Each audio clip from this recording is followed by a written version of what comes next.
புதிய எருசலேம் என்னும் திருநகர் கடவுளிடமிருந்து மண்டபத்தை விட்டு இறங்கி வர கண்டேன். இந்த நாளுக்காக இந்த நேரத்திற்காக நன்றி கூறுவோம். இன்று முதல் செவ்வாய்க்கிழமையில் அந்தோனியாரை நாங்கள் நினைக்கிறோம். அவருடைய பரிந்துரைக்காக நாங்கள் கொண்டாடுவோம். மனித விசுவாசிகளுடைய ஆண்மலை மாற்றிக்காக மன்றாடுகின்ற மாதத்திலே ஆண்மலை மாற்றிக்காக மன்றாடி கொள்வோம். விசேடமாக இந்த திருப்பதியிலே தோமஸ் பிள்ளை, ரோசலினா பிள்ளை, மரியரீசா, ஜோர்ஜ் துர்கம்மா, தோமஸ் பிள்ளை, ரோசலினா பிள்ளை, இயேசு ஆரோக்கியநாதன் என்பவர்களுடைய ஆண்மலை மாற்றிக்காகவும் மன்றாடுவோம். இன்று திரு அவை புனித சார்லஸ் பரோமியோ என்கின்ற ஆயருடைய ஆயராக இருந்தவர் புனிதனுடைய நினைவு நாளை கொண்டாடுகிறது. தந்தை மகன் தூய ஆவியாரின் பெயராலே நம் தந்தையாகிய கடவுளிடமிருந்து ஆண்டவராகிய இயேசு கிறிஸ்துவிடமிருந்து அருளும் அமைதி உங்களோடு இருப்பதாக. சகோதர சகோதரிகளுக்குரிய முறைகளை கொண்டாட தகுந்த பொருட்களும் பாவங்களை எதிர்கொள்வோம்.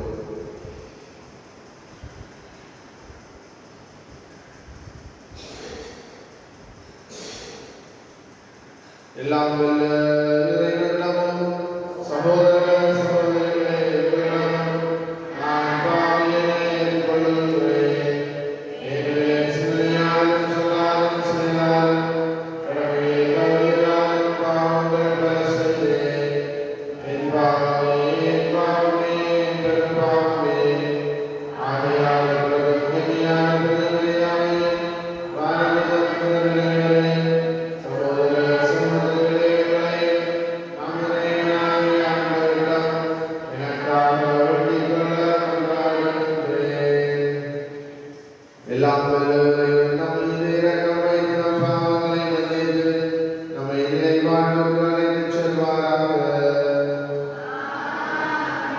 ஆண்டவரே இரக்கமாயிரும். கிறிஸ்துவே இரக்கமாயிரும். ஆண்டவரே இரக்கமாயிரும். மன்றாடுவோமாக. ஆண்டவரே ஆயிரம் புனித சார்லஸ் ஜோதியை நிறைவாக அளித்த மனிதனே, உம்மக்களுக்கு மனித காத்தருள உண்மை வேண்டுகின்றோம். அதனால் திரு அவையுடைய விழாமல் குறிப்பிட பெற்று கிறிஸ்துவின் சாயலை தாங்கி அவர்களுக்கு எடுத்துக்காட்ட தகுதி வருவதாக உமோடு தூய ஆவியாரின் உறுப்பினர்கள் நாயகர் வாழ்ந்து ஆட்சி செய்கின்ற அவர் வழியாக உண்மை மன்றாடுகின்றோம்.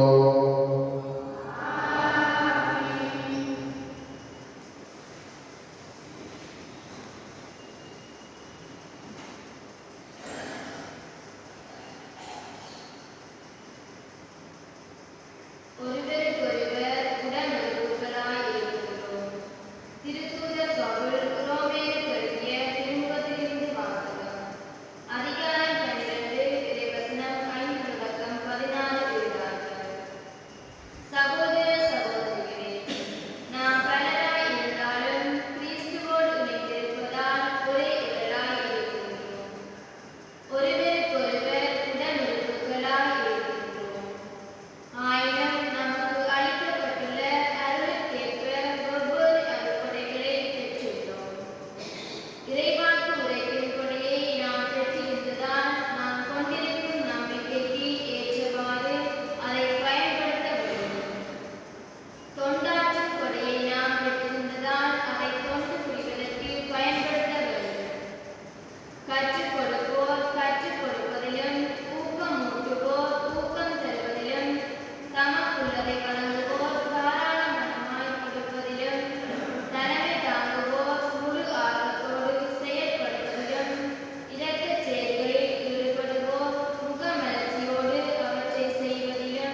சுதந்திரத்தவர்களே எல்லாரும் என்னிடம் வாருங்கள்.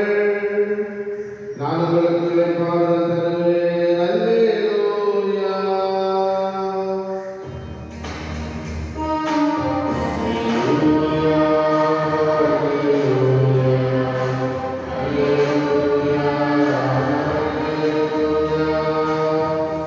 ஆண்டவர்களோடு இருப்பாராக.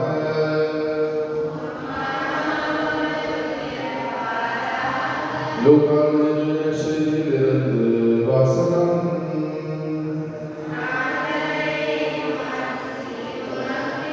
இயேசுவோடு பந்தியில் அமர்ந்தவர்கள் ஒருவர் இயேசுவிடம் இறையாட்சி விருந்தில் பங்கு கொள்வோர் வேறு பெற்று வந்தார். இயேசு அவரிடம் கூறியது, ஒருவர் பெரிய விருந்து ஒன்று ஏற்பாடு செய்து பலரை அழைத்தார்.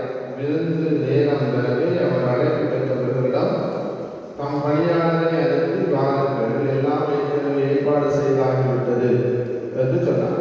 அவர்கள் எல்லாரும் ஒருவர் பின் ஒருவராக சாக்கு போக்கு சொல்ல தொடங்கினர். முதலில் ஒருவர், வயல் ஒன்று வாங்கியிருக்கிறேன், அதை நான் கட்டாயங்கள் பார்க்க வேண்டும், என்னை மன்னிக்க வேண்டுகிறேன் என்றார்.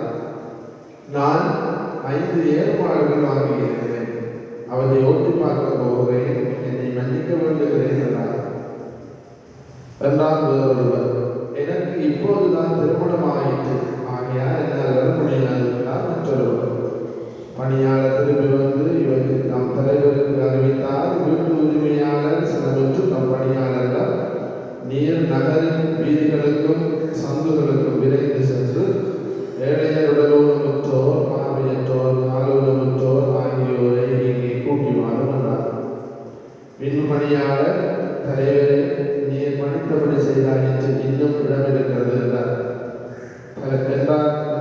தலைவர் தம் பணியாளரை நோக்கி, நீர் வழியோரங்களிலும் நடைபாதைகளிலும் போய் எனது வீடு நிரப்பும் அளவுக்கு மக்களை வற்புறுத்தி கூட்டினார்.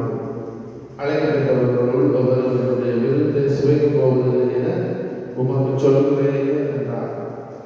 கிறிஸ்து வழங்கும் நற்செய்தி. பிரியமான சகோதர சகோதரிகளை, நாங்கள் ஒரு திருவழிபாட்டு ஆண்டை முடிப்பதற்காக இன்னும் சில நாட்களில் இருக்கிற நிலையிலே பயணம் செய்து கொண்டு இருக்கிறோம். பிரியமானவர்களை, இந்நாட்களிலே நாங்கள் வாசிக்க போகின்ற உவமைகள் எல்லாமே இறையாட்சியின் வருகையை, இயேசுவின் 2வது வருகையை இன்னுமாக நாம் நம்முடைய சொந்த இறப்புக்காக ஆயத்தம் செய்ய வேண்டும் என்பதை, உலக முடிவு பற்றியதை சொல்லப் போவதாக அமைகிறது. லூக்கான செய்தியிலே இருக்கின்ற உவமைகளிலே, பெரும்பாலான உவமைகளிலே இயேசு விருந்து பற்றி பேசுகின்றார். விருந்து, சாப்பாடு, நம்ம எல்லாருக்கும் விருப்பமானது விருந்து, சாப்பாடு. எனவே இதை பற்றி இயேசு பேசுகின்ற பொழுது விண்ணரசை, இறையாட்சியை விருந்துக்கு ஒப்பிடுகின்றார். எனவே இந்த விருந்துக்கு எல்லாருக்கும் அழைப்பு கொடுக்கப்படுகிறது. அது யூதர் என்றோ, கிரேக்கர் என்றோ, அடிமை என்றோ, ஆண்களோ பெண்ணோ அப்படி வித்தியாசம் இல்லாமல் எல்லாருக்கும் அந்த விருந்தை சுவைப்பதற்கான அனுமதி கொடுக்கப்படுகிறது, அழைப்பு கொடுக்கப்படுகிறது. ஆனால் ஒவ்வொருவரும் சாட்சி சொல்கிறார்கள். சாட்சி என்பது நாம் ஒவ்வொருவரும் நம்முடைய ஊழியர்களுடைய இச்சைகளுக்கு நம்மை விட்டுக் கொடுப்பது. ஒரு சிலருக்கு சபிக்க விருப்பமில்லை, ஒரு சிலருக்கு நற்காரியங்கள் செய்ய விருப்பமில்லை. இதனால் தான் இந்த முதல் வாசகத்திலே பவுலடிகளார் அழகாகவே சொல்கிறார், கற்றுக் கொடுப்பவர். ஒரு சிலருக்கு கற்றுக் கொடுப்பதற்கான பகுதி, ஒரு சிலருக்கு வாரி வழங்குவதற்கான கொடையை ஆண்டவர் கொடுத்திருக்கிறார். ஒரு சிலருக்கு மற்றவர்களை தட்டி கொடுத்து உயர்த்தி விடுவதற்கான திறமையை ஆண்டவர் கொடுத்திருக்கிறார். அதே முதல் வாசகத்திலே நாங்கள் வாசித்தோம். நாங்கள் தயாராயிருந்தாலும் இயேசுவோடு இணைந்திருக்க வேண்டும். நாங்கள் வைத்திருக்கின்ற கொடையை நாம் பயன்படுத்த வேண்டும். கற்றுக் கொடுப்பதில் ஊக்கமிட்டுவதிலும் விரைவாக உரைப்பதிலும் பிரியமானவர்களை நாம் அதை பயன்படுத்த வேண்டும். எனவே நம்ம ஒவ்வொருவருக்கும் ஆண்டவர் ஒரு கொடையை தந்திருக்கிறார். இதை நாங்கள் தூக்கி அறிந்துவிட்டு சாக்கு போக்கு சொல்லிக்கொண்டு நாங்கள் ஆண்டவருடைய விருதுக்கு தகுதி இல்லாதவர்களாக மாறுகிறோம். பிரியமானவர்களை, முதல் வாசகம், நற்செய்தி வாசகம் நமக்கு தரப்பட்டிருக்கின்ற சந்தர்ப்பத்தை, நேரத்தை, திறமைகளை, நாம் இருக்கின்ற அந்த பௌதிக சூழலை பயன்படுத்தி கொண்டு மாத்திரம்தான் நம்மளால்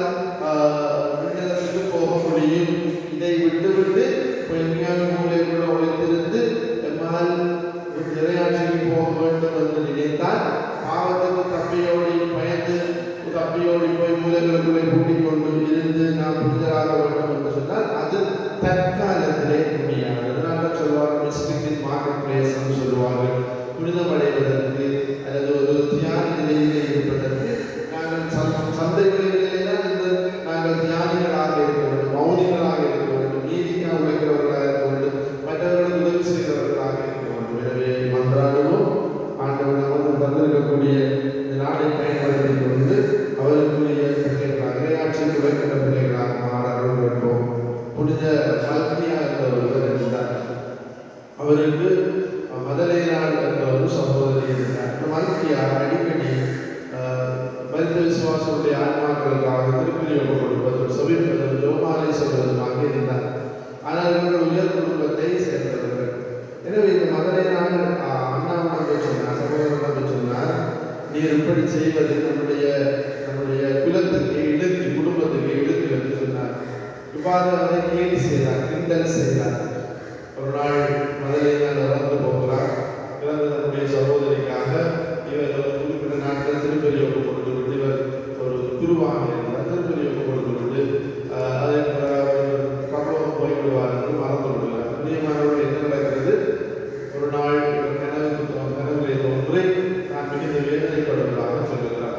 அதன் பின் என்ன நடக்கிறது? மிகுந்த நாட்கள் திருப்பலி வைக்கிறார். அப்போது அவருடைய ஆன்மா அதன் பிறகு அவர் மறந்து விடுகிறார், போதும் நினைக்கிறார். அதன் பின் என்ன நடக்கிறது? அவருடைய ஆன்மா, மதலேனாளுடைய ஆன்மா கோயிலுடைய வாசகர்களை என்பது போன்று காட்சியிலே தோன்றுகிறது. அதன் பின் அவர் இன்னும் சில பூசைகள் வைக்கிறார். அதன் பின் கொஞ்ச நாளாக அந்த ஆன்மா பீடத்தின் அண்டையிலே வந்து மூன்று பிரிந்து இன்னும் பீடத்துக்குள்ளே போக முடியாத வேதனையிலே இருக்கிறது.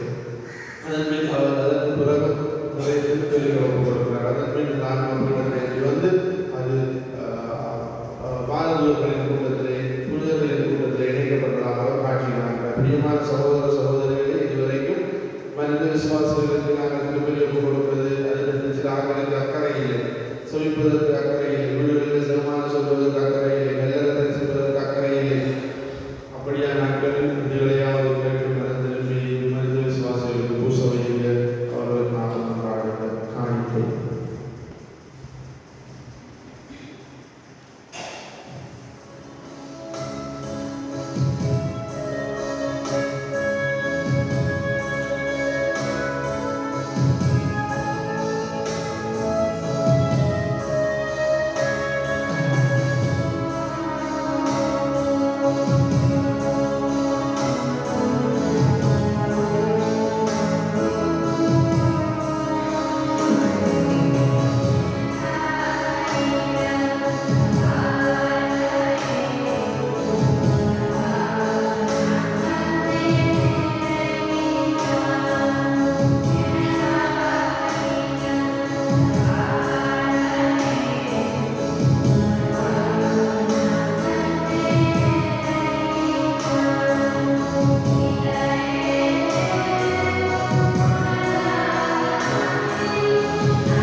தம் சீடர்களுக்கு அளித்து அவர் கூறியதாவது, அனைவரும் இதிலிருந்து பெற்று உண்ணுங்கள், ஏனெனில் இது உங்களுக்காக கையளிக்கப்படும் என் உடல்.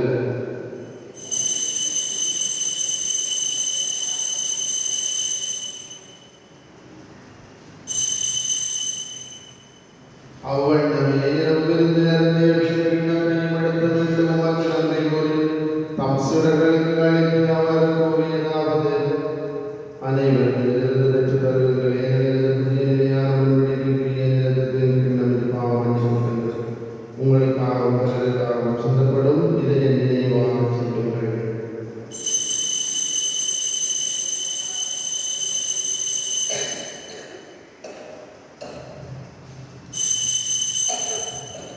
நம்பிக்கையின் மறைபொருள்.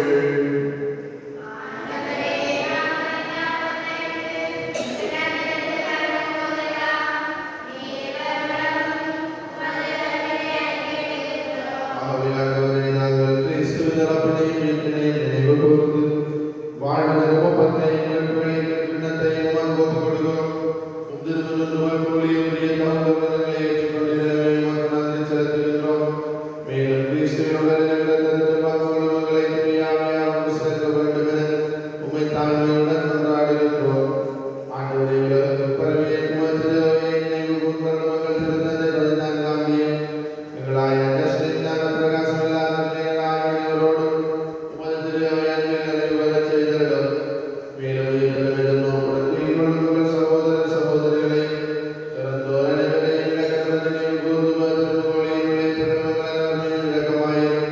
கடவுளின் தாயார் மரியாவுடைய கணவரான யோசேப்பு திருத்துதர்களை இலங்கை திருத்துதர் யோசவாசம் உமது பாதுகாவலர் பேருவராயிருந்தோராகிய புனிதர்களுடன் நாங்கள் நிலை வாழ்வில் பங்கு கொள்ளும் பகுதி பெற்றும் திருமணம் இயேசு கிறிஸ்து வழியாக உம்மை புகழ்ந்தேத்தும் பெறவர்கள் உம்மை மன்றாடுகின்றோம்.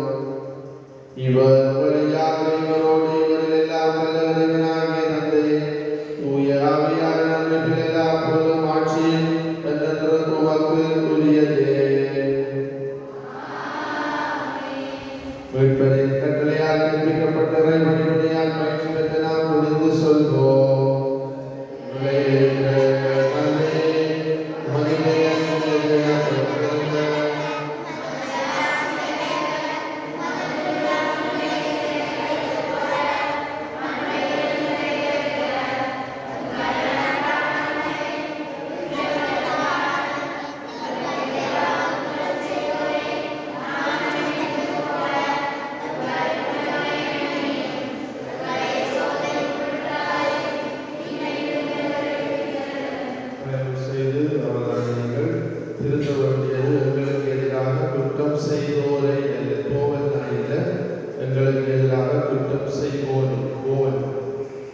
ஆண்டவரே, தீமையான மக்களை விடுவித்து எங்கள் வாழ்நாளில் அமைதியை கைவிடவுமை மன்றாடுகின்றோம்.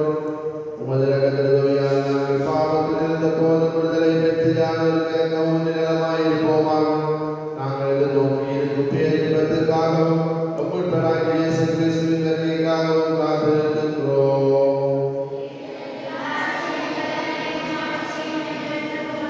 ஆண்டவரே இயேசு கிறிஸ்துவே, அமைதியை உங்களுக்கு விட்டுச் செல்கின்றேன், அமைதியை உங்களுக்கு அளிக்கின்றேன் என்று திருத்துதர்களுக்கு மொழிந்து எங்கள் பாவங்களை பாராமல் மத்திரவை நம்பிக்கையை கண்ணோக்கி திருவுலகத்துக்கு ஏற்ப அதன் அமைதியை மட்டுமே அளித்தருள்வீராக. என்றென்றும் வாழ்ந்து ஆட்சி செய்கின்றவர் நீரே. ஆண்டவருடைய அமைதி உங்களோடு இருப்பதாக. ஒருவருக்கொருவர் கிறிஸ்துவின் அமைதியை பகிர்ந்து கொள்வோம். உங்களுக்கு அமைதி உரித்தாகும்.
திருப்பலியார் 9 மணிக்கு முடிக்க வேண்டும்.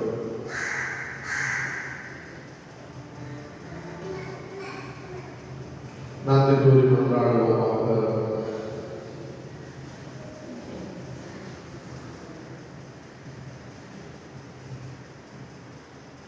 ஆண்டவரே, நாங்கள் உங்களுடைய திருவுணவுகளை காத்தருளுமாறு உம்மை வேண்டுகின்றோம். புனித சார்லஸ் இந்த மனவழியை அவரது பணியின் நம்பிக்கையில் பிறரத்தில் ஆர்வத்தையும் தந்ததும் அதே மனவழிமையை நாங்கள் அடைவோமாக. எங்கள் ஆண்டவராகிய கிறிஸ்து வழியாக உம்மை மன்றாடுகின்றோம். ஆண்டவர் உங்களோடு இருப்பாராக. எல்லாம் வல்ல இறைவன் தந்தை, மகன், தூய ஆவியாரின் ஆசை உங்கள் மீது இறங்கி உங்களோடு என்றும் தங்குவதாக. கிறிஸ்துவின் அன்பிலும் அமைதியிலும் சென்று வாழுங்கள். இந்த நாள் இனிய நாளாக அமைவதாக. God bless you.